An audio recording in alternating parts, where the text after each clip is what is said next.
And so sometimes with a disc herniation, you will have sciatica, sometimes you will not, and sometimes, sciatica can be completely independent. But I want to go over the things that I look for in my patients. I'm like, oh, you don't have a disc herniation, you have sciatica. So now that we've went over the main points related to a disc herniation, let's transition to sciatica. And so sciatica can be gnarly because it is very uncomfortable.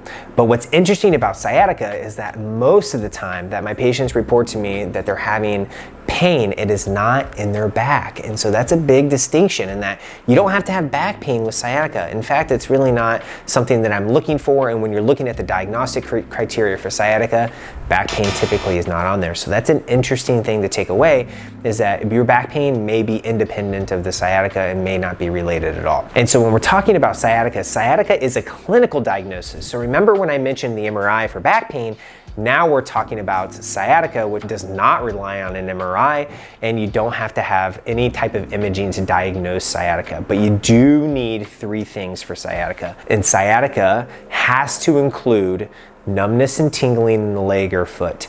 And what I mean by that is if you're looking at sciatica, it includes the lower nerve roots of your back, L4, L5, L5, S1, and those nerve roots correlate with the leg and foot. And so if you have true sciatica, it has to do with the sciatic nerve, and if you have any type of impairment in that, I would expect numbness and tingling or sensation changes in the leg. I would also expect weakness. Weakness would be in the leg and foot as well. You can't lift your toe up, you can't lift your ankle up, you can't do a calf raise. I have a great video going over some of that stuff. To be more clear about this is that the sciatica in regards to sensation changes and weakness, both of those things require a strong clinical exam. And so you may be good at picking up the sensation changes, but the weakness can be harder to pick up. And if those 2 things are there, you're going to be leaning more towards sciatica. Now, the last part of sciatica has to include some sort of pain down the leg. And so when we're talking about the sciatic nerve, remember that refers down in the lower leg, and I would expect you to have some pain